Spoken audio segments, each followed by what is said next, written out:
What happens when a legacy brand embraces a growth mindset and breaks the mold? Now, in this episode, we reveal how a strategic leadership, a franchise first marketing, and bold innovation turned a 65-year-old automotive brand into a modern franchise powerhouse, and how you can apply the same growth strategies to scale your own business, team, or career. Welcome to Fordify Live with your host, Ford Saeks. Joining me today is Larissa Waliga. She's the Chief Growth Officer at Ziebart International. Now, I'm so excited to have her on the show. She's got a lot of interesting things to share. We're live right now on Facebook and LinkedIn and YouTube. So, Larissa, please welcome to Fordify Live. Hi, thank you so much for having me. This is a true honor. I'm a huge fan and very excited to just share a little bit more about myself and the Ziebart brand and all the things that are happening. I'm absolutely in love with franchising, so can't wait to dive in. Well, I know that since you joined, that you've advanced from field marketer to top executive. You've built a whole in-house franchise marketing team, driving expansion across 400 locations, over 400 locations in 37 countries. And now, as the C Growth Officer, you're aligning marketing and franchise operations and the communications. So how did you get to be in this role? Yeah, it's really an interesting story. So like you said, I started in field marketing. I would say about a third of my career at Ziebart was in the field. I tell everyone all the time, I would not change the experience for anything. It truly gave me a wonderful insight into building connections and building relationships with our franchise owners, understanding what their why is, understanding what their goals were, and then helping to make the connections of, you know, this very large investment that they've made into the Ziebart franchise brand, helping them understand how to achieve those goals. So, like I said, I would not change that for anything. It was a wonderful experience to be that kind of placement between the brand and then the franchise owner. So I did that. I'm proud to say I think I have actually been to every single US Ziebart store with the exception of one or two. Oh, wow. I did not get a chance to go to Hawaii, so that was unfortunate. But pretty much have seen every single store and been able to experience that opportunity. So did that and then moved into more of a marketing leadership role. That was probably another third or so of my time here at Ziebart. That was a wonderful opportunity. I had the chance to really help spearhead the relaunch of the brand. And we can get into that a little bit later of why that happened, how it happened, and how it's really, I think, helped to transform the opportunity that Ziebart provides to drivers, franchise owners, and even our employees and our team members here at our world headquarters. Most recently, I've been in this Chief Growth Officer role now. It'll be 2 years coming this fall here. And really that it's a new position to Ziebart. We had a leadership transition a couple of years ago where Thomas E. Wolf, our former president and CEO of over 30 years, decided to step down. He's still the chairman of our board and a very large driving force of the growth and success of Ziebart. But his son, Thomas A. Wolf, came into the picture as the CEO, had been with the company in a number of different roles and a lot of great automotive experience prior to. And what I will say is I'm so proud of the work that Thomas A. Wolf has already done to help continue his father's legacy and transform our brand. It's hard, right? To step into your father's shoes, let alone somebody who has grown such an iconic brand in franchising and in the automotive space. So I'm just really proud of Tom for stepping into his new shoes, right, for himself and building his own legacy of leadership for this brand. And so we've only ever had one C-suite, and he brought on two more. One was a chief operating officer, Brian Jackman, also 15 plus years with the company and lots of great experience in helping our franchise owners drive increased profitability. And then he added the chief growth officer role. And so in my role, that's pretty much what I'm responsible for, is helping to drive growth for the company. I do that across, an active participation and leadership in our annual planning and business writing goals. Marketing still falls underneath me, franchise development. I help lead our largest master franchise relationship with Canada. And then I also help to lead and grow some of our other strategic supplier partnerships. So it really is that in a nutshell. And I could not be greater in terms of being grateful for the opportunity. Well, I tell you what, there's a lot of lessons that we've already started in this episode. One of which is, you started in the field. And so you really did understand the specific needs of the local franchisee. Because we know in franchising, the franchisor wants the franchisees to follow their systems and to take personal accountability and use other tools. And the franchisee is like, hey, why aren't you doing more national advertising? I invested all this money. Why aren't you just flooding my business with new customers, right? So we know there's that difference. So you working in the field for all those years and again, visiting all those locations, that's so great. The top brands like you, they really are connected to their franchisees, not to just turn on a dime for every new idea that a franchisee has, but to make sure there's really two-way and open communication. And then accelerating all the way through now to being in the C-suite as a chief growth officer, that is your perspective and your insights show that you're a critical thinker and coachable, because, the scariest people to me, Larissa, are the ones who think they know everything and don't know what they don't know, right?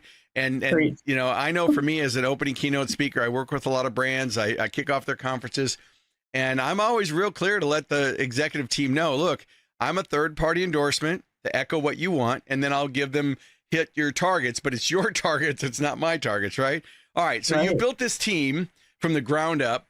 What's the secret to scaling? I mean, you've obviously been in this role, and when some companies are consolidating or selling off or they're oversaturated, what's your secret with Ziebart, and how are you scaling?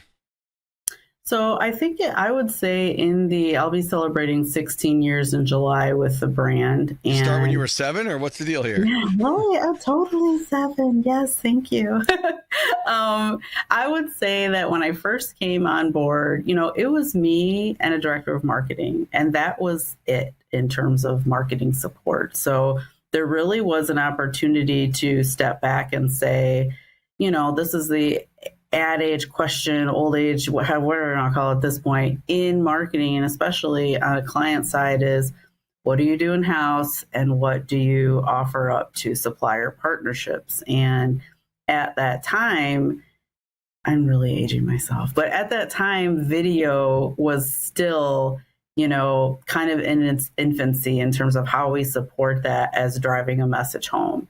So we decided that we were ready to bring on a graphic designer and a video production manager. And when you look at and ask the question about scaling, and at that time, when you looked at, there wasn't much technology out there where you could just do it yourself. iPhones were not the quality that they were. There was not platforms that you could just utilize, send someone a link and they could send you a video. That just wasn't there. So investing in those two positions to grow the marketing team was fueled by the strategy of increased opportunity to train our franchise owners with video, increased opportunity to broaden our social channels, which still at that point were just Facebook, and really in their infancy too. So there were places where those positions made sense.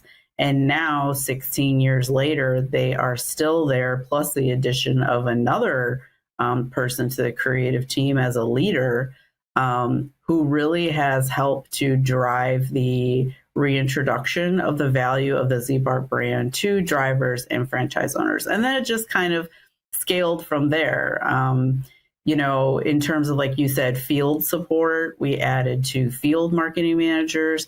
That's something that I don't think you see at every single brand, because some brands look at their field business consultants or their coaches, whatever they're titling them, as the connector between the franchise owner and the brand.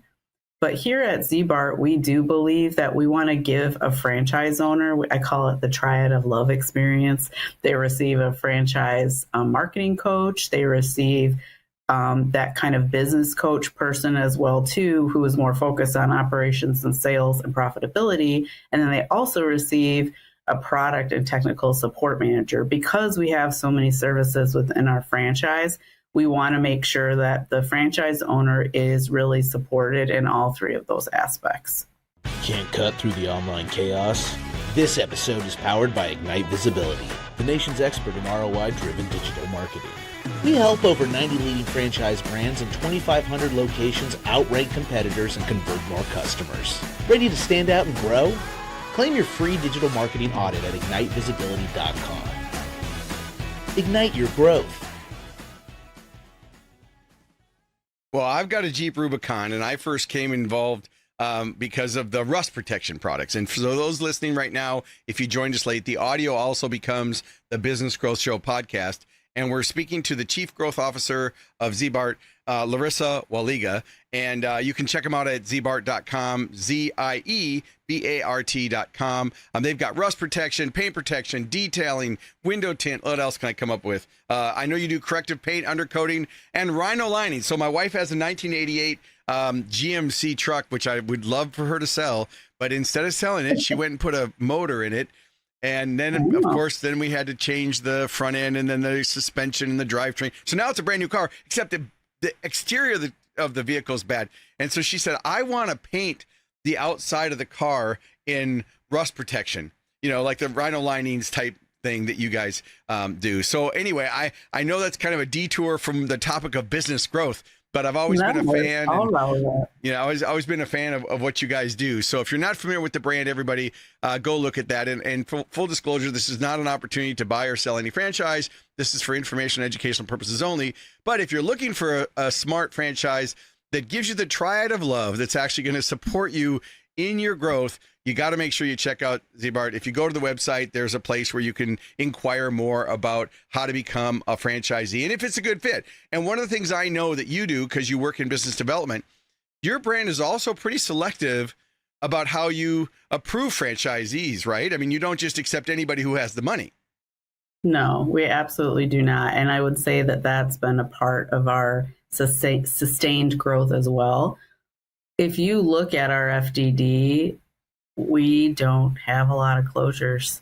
I mean, it's average, and do not quote me on this down to the number, but with looking at it every single year, all the time, average 1 every 5 years. If that, we just don't. And I think that boils down to exactly what you just said, of making sure that the right candidate is connected to our brand, that they have of course, the financial fit and wherewithal, but there's also the culture fit too. Right. Are they willing to, you got to like cars. Okay. Number one, you don't have to be a professional. You don't have to wrench on them. You don't even have to, know everything about them, but everybody likes cars in some way. And everybody who comes into the franchise system also likes that feeling that they give to drivers that come into their stores when they go from, we say, dirty to dang, like, whoa, this car looks brand new. And that's what we do, is bring that new car feeling back into everyone's lives. Like you said, through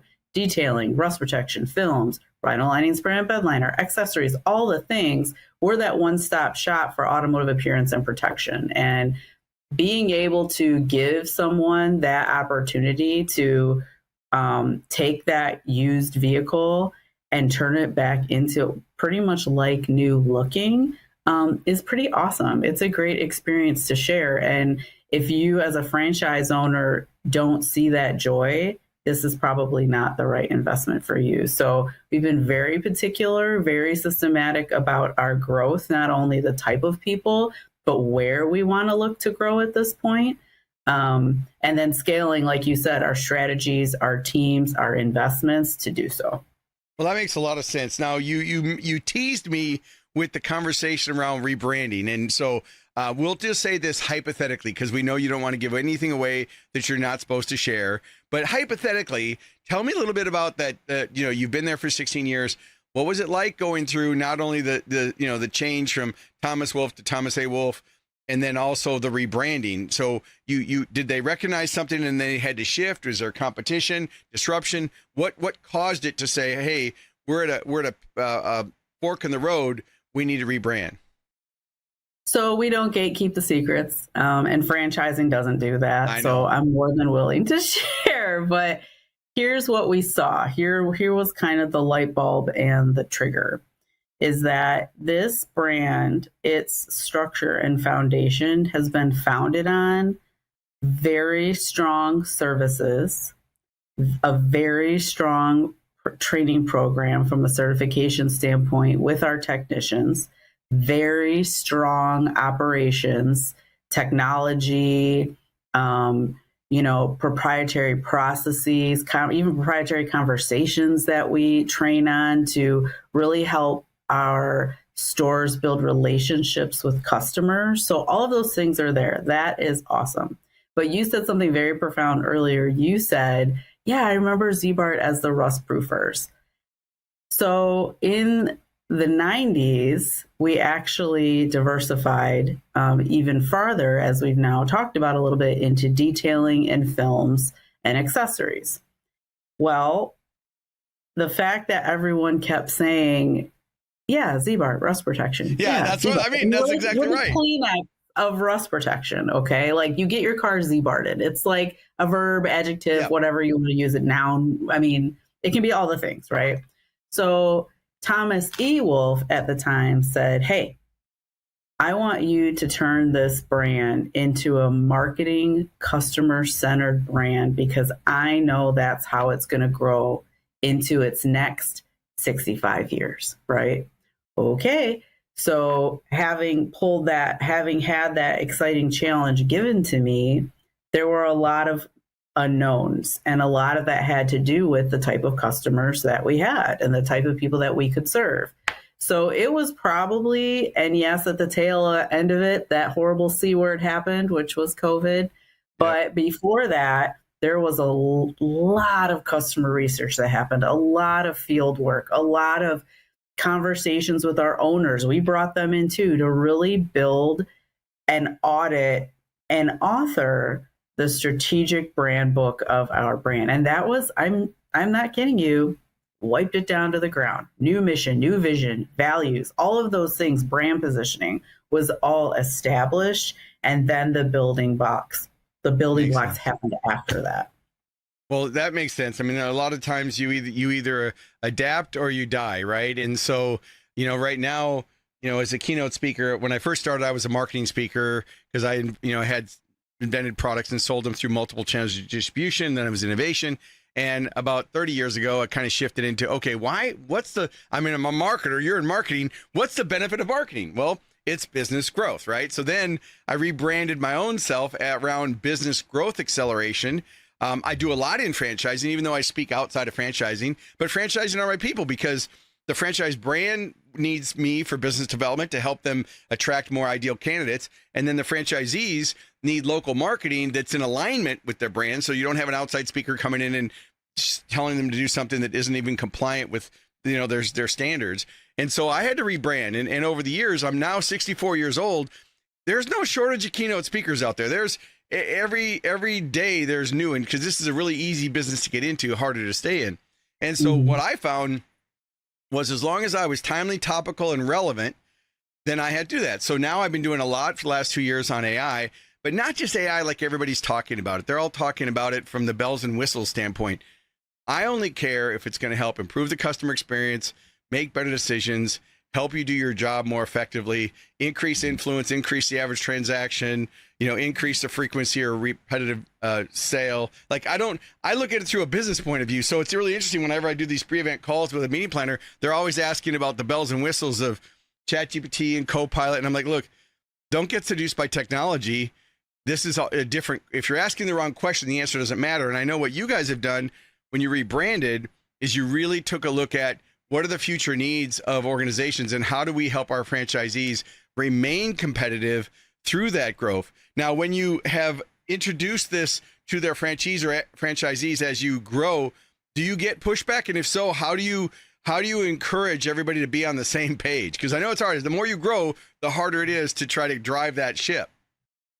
I'm not going to say that that's a great question. I'm not going to say that we didn't get some pushback, but of the 16 years I've been here and the different things that I've either led or been a part of in rolling out, when this took shape, we already knew that it was something we needed to do, not only from what we had seen and from, Tom's great vision, but because we utilize annual satisfaction surveys with our franchise owners and use them like a Bible for growth in our relationships with those franchise owners, it was already something that was there. It was already something that they had, please asked about in terms of making that connection and then utilizing different marketing strategies like national campaigns and, really diving into redefining and introducing the brand. So because we connected it to their want and to their goals and kept them a part of the process the entire time,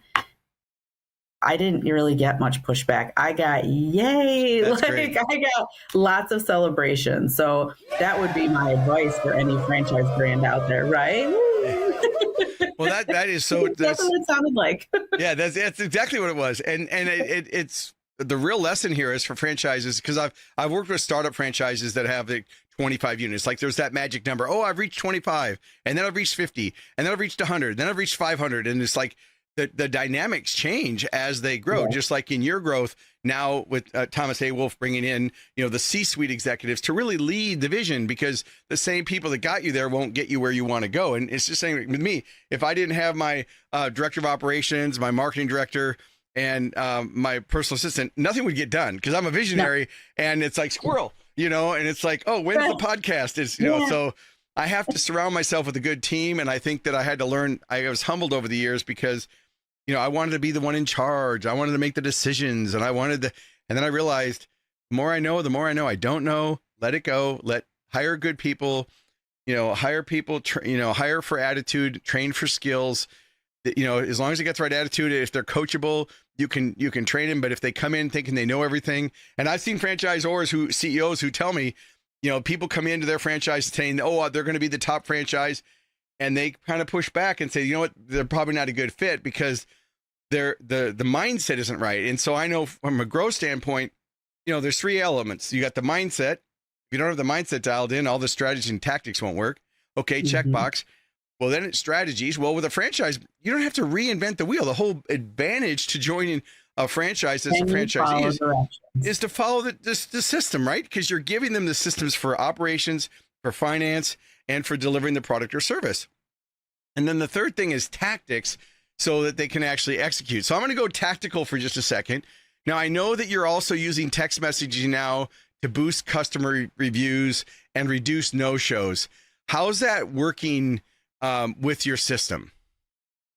Yeah, I think text has been really an evolution for us. Like you said, its first phase one was all operational. So we looked at the experience of the staff in our store and also what our customers were saying too. Nobody wants to talk on the phone anymore. I know, they don't. Especially when it comes to operations or their experiences or ways that they interact with businesses. Instead of you picking up the phone, and I might be in a business meeting or with my kids or with my friends, or frankly, I just don't want to answer your phone call. Thanks for the text letting me know my vehicle's done. That's all I need to know. I will get there when I get there. It'll be great. I'm looking forward to seeing it. But while that seems very elementary, it was a very big shift for our stores and for our customers in the way that we treated that experience and just made it a little bit more easier. So we utilized from, out of that, then we looked at the rest of the customer experience and the journey and said, okay, where are there other, we call it operational customer experiences and places that we can just make it easier. We don't want to, infringe or, be a part of their journey that they don't want us to be a part of with that phone call. So there were a lot of other places that I would say between operations and marketing where we took texting from there and use that message to remind about annual maintenance appointments on the rust protection, or reminder, your appointments tomorrow in case you forgot, and here's the time. So used it in that way. Like you said, then now we've branched into talking about customer reviews, and we ask in 3 different places, obviously at the time of vehicle pickup, because that's the best time. Happiness moment. Mm-hmm. Happiness moment. Then we also have a follow-up right away email, a thank you email that asks for the review again, but then also gives aftercare tips, because we have so many different services and products that fall into those services. We want to make sure, hey, like, you just got your windows tinted, like, don't roll the windows down for a hot second, okay? Like, let's make sure that and don't use ammonia cleaners. Ready to go. Right, exactly, all those things, right? So we have all specific personalized tips for every single service. So that email does that again. So between those 3 places, I'm very proud to say that our average Google star rating across the system is 4.5. Yeah, anything over 4, I think, is actually really good. Now, I know for my speaker, my brand and my agency, because I run a digital agency, I've got pretty much 5-star reviews, and I've actually had a couple clients go, okay, there's no way, like, and I'm like, no, seriously, but so I don't want anybody to listen to this and go leave me a 1-star review, but I'm just saying, anything over 4 does have the credibility. I know 4.5 is huge in this business, because you just can't please everybody. And the other problem is, most of the people who are going to leave reviews are the ones that are unhappy, right? So, if you're at 4.5, you're doing amazing if you think about the fact of how reviews happen, right? I think I want to touch on something else you said, is that you took a look at the customer journey and you looked at where is it relevant, right? And I know I worked with Purpose Brands. They used to be Self-Esteem Brands. They own Anytime Fitness and Orange Theory and a few other of those fitness brands. And when I did 7 events for them, and before I spoke, the CEO or the chairman speaks and stuff, and so I got to learn their research. And this isn't anything that's so earth-shattering. This isn't anything confidential. But they were saying that in the studies, they said that even when it comes to signing up for memberships they don't want to talk to people.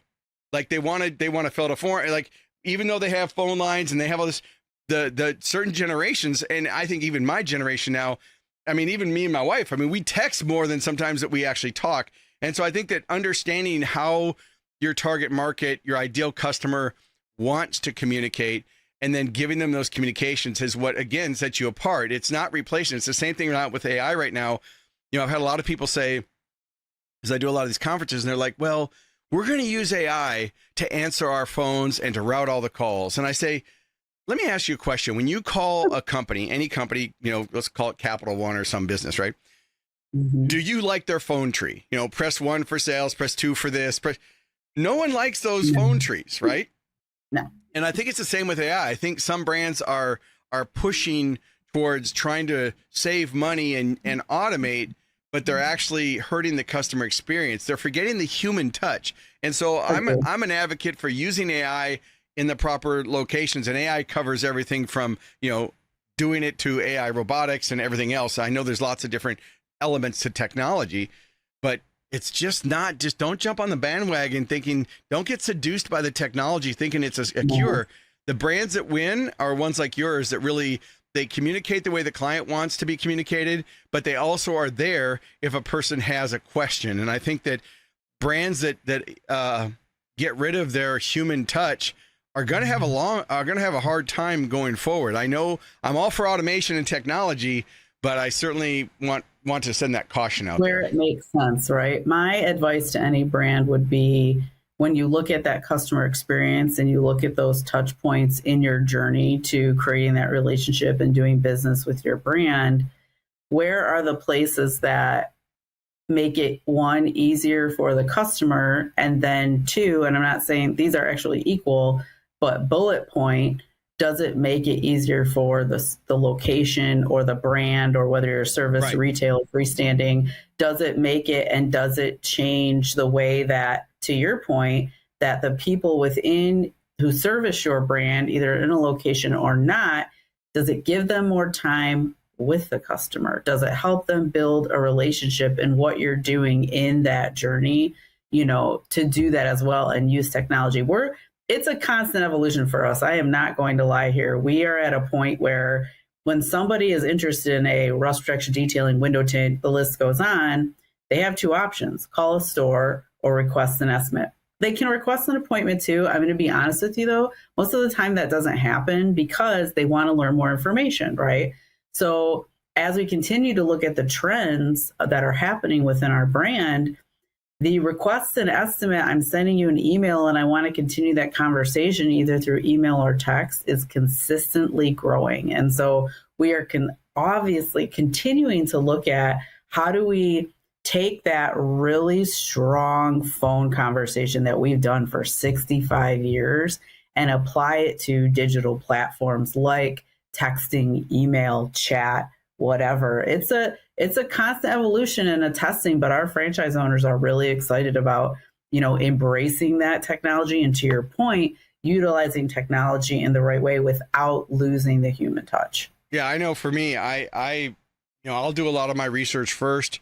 Now I'm actually, I'm a cyclist. I used to be a pro cyclist in another lifetime, everybody. But wow. I still ride, for fun on gravel and everything. But I need some new glasses, right? Because I got my eyes checked the other day.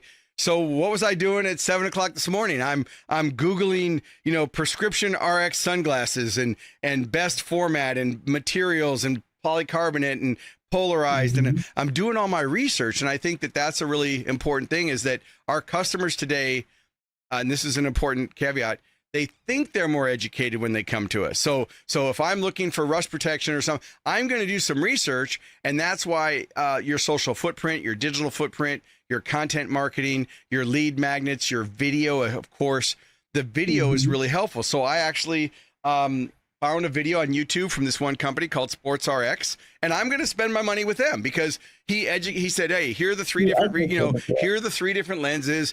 This is the pro and cons for each. And I'm like, you know what?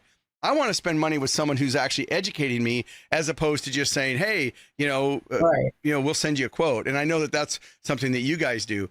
That's how that's evolved. Exactly. Yeah.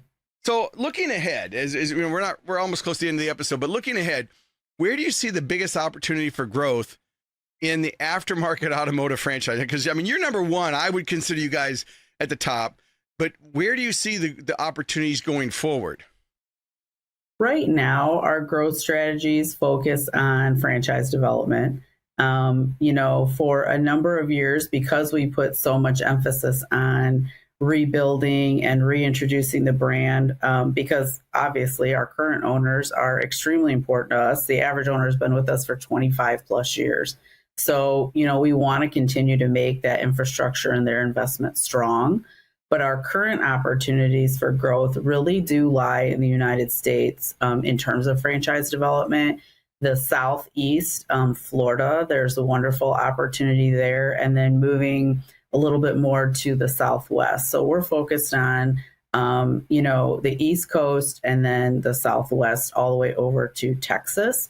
But as I said before, we're being very mindful about our growth. We know that, in terms of budgets from a marketing standpoint, we utilize those investments, and they're not, very, very large investments, but we don't need them because we can utilize what we have between the opportunity that the franchise owners give and then the investments that Ziebart International Corporation puts into our brand.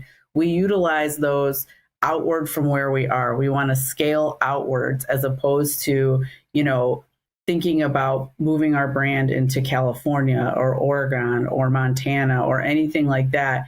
It's better for the brand to naturally, organically grow within the United States. And so that's really where, our opportunities lie. And then secondly, very quickly, I will say, which is everything we've been talking about, is how do we utilize technology to make sure that, our franchise owners' investment is strong, and also our customers' investment is strong as well, too. Our average ticket is over $500 in our locations. It's not like you're buying a tube of toothpaste for $2. So we want to make sure that the value continues to be there with the strongest products, services, and certified technicians. Well, I think it's great. I was going to end there, but I want to take it one more step. I know for brands like yours, when working with franchisees, at their conference or in their pre-event calls, a lot of times, there's this perception that they're really communicating all the different things that they do.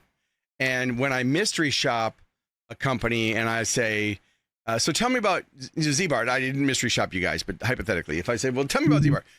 It's interesting that the frontline staff sometimes needs the most training to be able to uncover and have that conversation in a way that lets them know what you do, because they really, I always tell people, you don't own your own brand. You think you do. You think you own your own brand. You don't. It's whatever's in the mind of the prospect is what your brand is.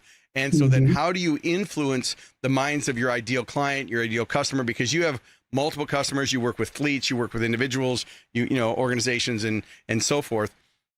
How do you influence them? And I know that one of the things that you've done so well is create those tools for them to be able to do it. So is there anything you guys are doing on the training side to help them, their frontline staff, those people who are interfacing, or maybe the installers or the practitioners, that they're actually letting the customer know what else you do as opposed to just servicing the one product? We are, and my answer might be a little bit different than what you're looking for, but I'm good either way. It does make that connection. I love it. It does make that connection. What we've learned, and I don't think that the automotive aftercare vertical in the United States is as strong in this as we are, but a part of this rebranding, a part of this reintroduction was to make sure that we were a customer-centered brand. And what that means is it's not just about, yes, it's very important, the thousands, millions of drivers we serve around the world. And yes, our franchise owners are also a very important customer to us too. But it is also, to your point, probably one of your most important customers are your team members. And so because we are a franchise and because we walk that line all the time of where we interject ourselves with their employees, what we talk about and help facilitate at our conferences, on our monthly webinars, in our communications, all of those things is, how are you building culture with your team members? How are you sharing these messages that we're putting out there? And how are we helping to connect those messages to why it's important to them? Because they are your number one advocates. If they're not happy, customers aren't going to be happy, and you're not going to be happy. So really building culture within your store or stores to make that connection, build that community, understand each employee's why, and making sure that they feel seen and heard. And that has been, I think, one of the strongest catalysts in seeing our customers and our drivers around the world even happier. That is amazing. So, well, Larissa, thank you so much for being on Fordify Live today. Thank you for having me. This is a lot of fun. All right, guys. So thanks for tuning in to Fordify Live, where we're all about accelerating your business growth. Until next time, you want to keep innovating, keep growing, and keep fortifying your success. Thank you for tuning in to Fordify Live.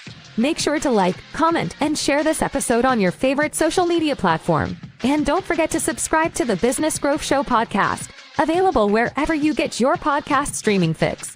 We air weekly at 11 a.m. Central Time. So until next week, keep pushing the boundaries and never stop growing.